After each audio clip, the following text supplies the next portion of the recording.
పెళ్లి కాకుండానే తల్లయ్యే హీరోయిన్లు హాలీవుడ్లో చాలా మంది ఉన్నారు. ఇప్పుడు ఆ ట్రెండ్ను మన ఇండియాకి కూడా పాకింది. సుష్మితా సేన్తో పాటు పలువురు హీరోయిన్లు పెళ్లికి సంబంధం లేకుండా మాతృత్వపు మధురిమలను ఆస్వాదిస్తున్నారు. వితౌట్ మ్యారేజ్ మమ్మీలవుతున్న భామలెవరో ఫైండ్ ఇట్ ఇన్ ఆ స్టోరీ.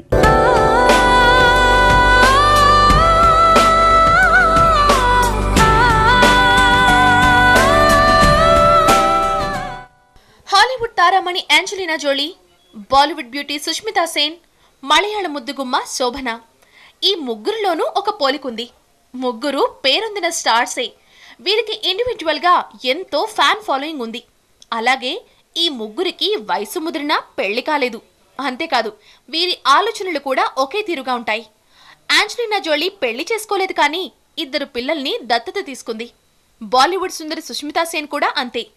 5-6 ఏళ్ల క్రితమే ఒక పాపని దత్తత తీసుకున్న తల్లైంది. మిగతా హీరోయిన్లలాగే తను కూడా ఒక పాపని దత్తత తీసుకుని ఆ పాపకి అనంత నారాయణి అనే నామకరణం చేసింది. కేరళలోని ప్రసిద్ధి చెందిన గురువాయూర్ దేవాలయంలో అన్నప్రాసన చేయించింది. పెదవే పలికిన మాటల్లోనే తీయని మాటే అమ్మా, కదిలే దేవత అమ్మా, కంటికి వెలుగమ్మా, తనలో మమతే కలిపి పెడుతుంది ముద్దగా, తనలాలి పాటలోని సరిగమ పంచుతుంది ప్రేమ మధురిమ. 44 ఏళ్ల శోభన ఎన్నో తెలుగు, తమిళ, మలయాళ సినిమాల్లో నటించింది.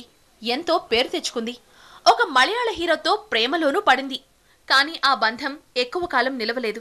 దాంతో పెళ్లికి దూరంగా ఉండాలని నిశ్చయించుకుంది.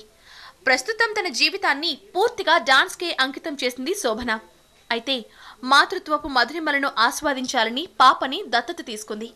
జయప్రద, రేఖ, సిమీ గరేవాల్ వంటి 70-80వ దశకపు గ్లామర్ క్వీన్స్ చేయలేని ధైర్యం నేటి తరం హీరోయిన్లు చేస్తున్నారు. పెళ్లికి సంబంధం లేకుండా మాతృత్వపు మధురిమలను ఆస్వాదించేందుకు దత్తత రూట్ని ఎంచుకుంటున్నారు. సుష్మితా సేన్, శోభన వంటి హీరోయిన్లకి ఆదర్శంగా నిలిచింది.